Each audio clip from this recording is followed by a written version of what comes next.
All right, wonderful people, welcome back to this wonderful channel where we bring you back-to-back updates and information as see the hot. In case you have not joined our social media handle, what are you waiting for? Kindly go ahead and subscribe, like, comment, share, and also remember to on your notification button so that whenever our news drop, you go be the first. Well, collect them. Let's go down to the news proper as see the hot. You don't share.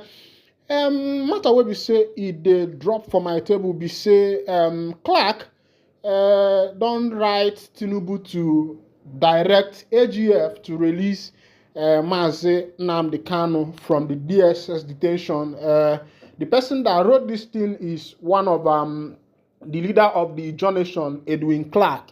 And I say, if I should say shame on Ohaneze Ndigbo, who have not been very outspoken when it comes to matters that concerns Mazi Nnamdi Kanu. Either they have always used Kanu as a means of, chasing clout or getting attention from Ndigbo. Or maybe when they want to run for a political office, you see them talking about MNK, and through that, you see them getting the support of the people because these politicians and these Ohaneze and Ndigbo, some of them who are in higher power in the politics, have known that Mazi Nnamdi Kanu is someone that all the Ndigbo respect, and he is a bold son of Ndigbo, one whom Ndigbo might not get in the next generation, because after Ojukwu, Kanu has been one person that is very outspoken. He is not only speaking from other countries, but he have come back to his father's land and every other thing to make sure that his people are liberated from the bondage called Nigeria democracy. Because the democracy that we have seen so far in the NIG country is one that dumbfounds anyone that knows the true meaning of democracy. It's more also that the people in the nation called NIG are into autocracy more than democracy, because democracy is the government of the people by the people. And in democracy, according to Abraham Lincoln, we are made to believe that in democracy, it is the government of say your mind. You have to say your mind because it is democracy. And when it comes to democracy, the decision does not end with the leaders. When the leaders are making their decisions, they also, try to bring in their subjects to consider their subjects. What is their intention? What is their opinion in the decision that they are about making? Because the government of democracy is a representative government.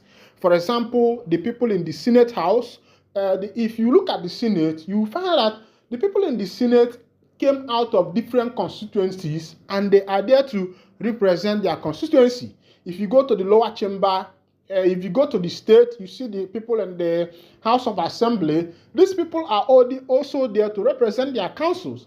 And you find that where these people are supposed to do their work, they have failed woefully in representing the people, because more or so, it is as if these people are there to represent their personal pocket. Meanwhile, let's go down to the full detail of the information. As the leader of the Nation, Edwin Clark, has called on President Bola Tinubu direct the Attorney General of the Federation, Lateef Fagbemi, to file a nolle prosequi for the release of the leader of the independent people of Biafra, Nnamdi Kanu. Clark urged Tinubu to ask the Attorney General of the Federation to file a nolle prosequi to release the detained leader of IPOB, noting that his freedom on political grounds was long overdue.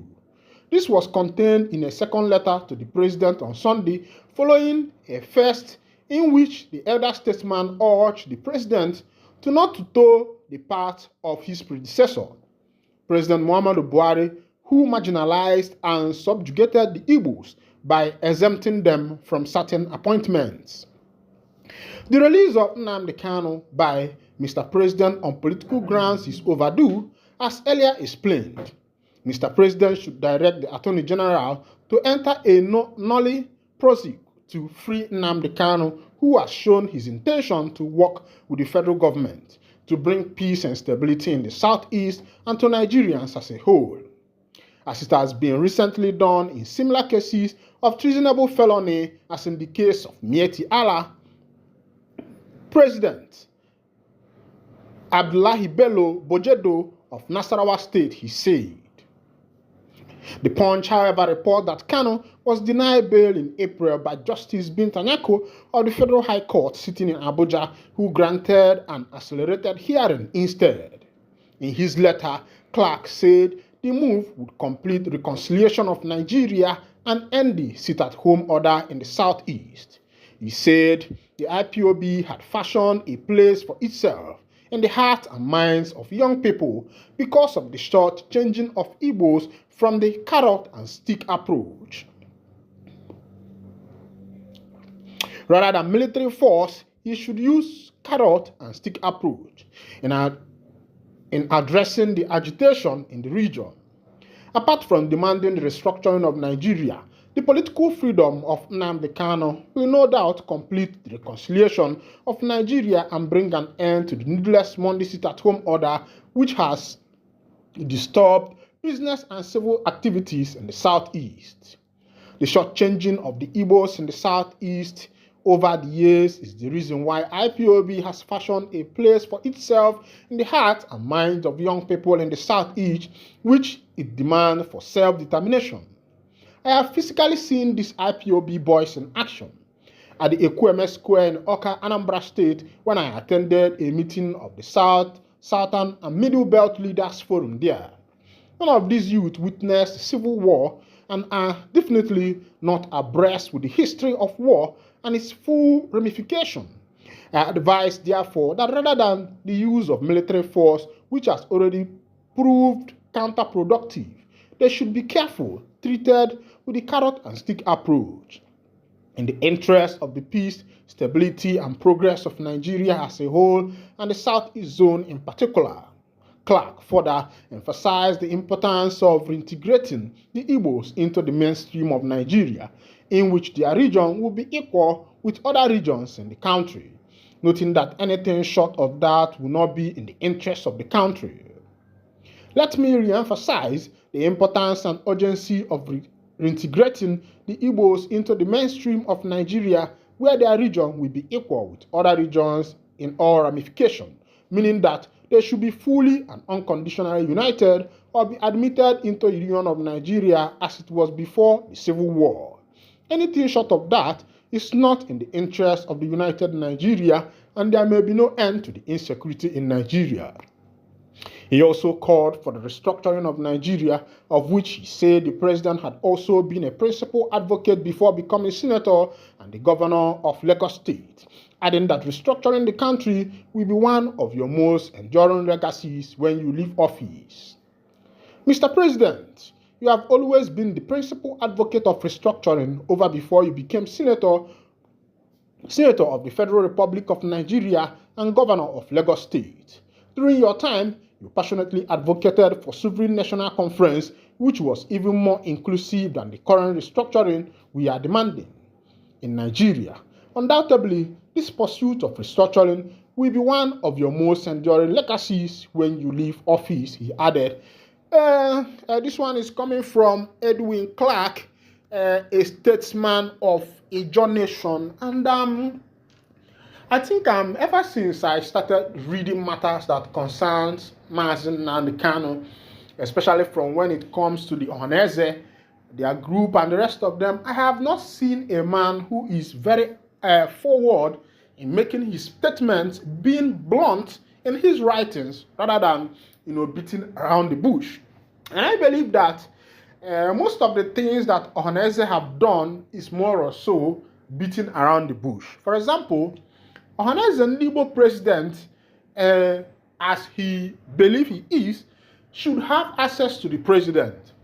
I don't know why Ndigbo have so much, decreased to the point of not even having access to the president. You could imagine Oba Akunmi of Lagos. You could imagine Oba of Benin. You could imagine all the Obas. You see how free they have access to the president. These people are respected. But why has Ndigbo chosen division? I feel that what is happening in Igbo today is somehow coming from the national body, from the president and the senators also. But let's bring it back to Ndibo's home, and you see the longing for power, the desire for power has actually crippled the activities of tradition, the activities of leadership in Igbo, because it is now believed that somehow you will be able to find out that this talk, this saying that says that Igbo is somehow becoming true. I don't know that whether it is because that word have been spoken so much in the life of Ndi Igbo and it has now turned to a prophecy. And it is affecting Ndi Igbo. You find out that it looks as if that truly that Igbo. You go to Lagos, you see where Ndi Igbo are dragging because of the kingship, maybe Igwe of Igwe Obi of Lagos, or Igwe of Festac, or Igwe of Agor, or Igwe of Victoria Island, or Igwe Ndi Igbo, Ndi Igbo, or of Banana Island. You see this tussle, and these people left the right thing that should have been done, and they are doing the otherwise. And you find out that in the olden days, things were not like this. The tradition of Ndi Igbo, the leaders of Ndi Igbo, the Igwes of Ndi Igbo were well-respected people before politicians came in and scattered everything. In Imo State, during the time of Rocha Sokrocha, he was the one that allowed communities to start having their own autonomous community. It means that in a particular town, you can have like more than 4 or 5 Igwes. The community have been divided. You see these people supporting the Igwe and the people support the other people supporting the other people. And whoever becomes the Igwe is one who has a clique with the governor, is the friends of the governor. And tell me, how can these people speak up for their people? Because they have been bought. Yes. When you desire power by all means, that's why it is said that absolute power corrupts absolutely. And whenever these politicians seek for absolute power, you want to control the locality, you want to control the House of Assembly, you want to control the local government councils, you want to control every single thing that happens in the nation. That is the fall of every nation. You can also see some of these symptoms in the leadership of Nigeria, whereby the executive has the veto power to appoint even the chief judge. That means that the judiciary arm of government does not have autonomy of its own. Yes, it cannot exist by itself. It cannot even checkmate what the executive is doing, because the person that is leading the judiciary is appointed by the president. It's high time, when some of these constitutions are being looked into, whereby the politicians have made the constitution to favor them personally, I think the nation is not going anywhere. Meanwhile, this is why I'll be winding down the curtain. I also want to applaud the statesman of Ijaw people who have spoken like a man, what some of the Nnamdi have not been able to do. This man has accomplished it in his writing a direct letter to the president to follow a political solution in order to be able to handle the things that is happening in the southeast part of the country, or the eastern region of the country. This is where I wind down the curtain. And if this is your first time of joining us on this wonderful channel, kindly go ahead and subscribe, like, comment, share, and also remember to on your notification button so that whenever our news is dropping, you will be the first to collect them. Thank you for listening. God bless you.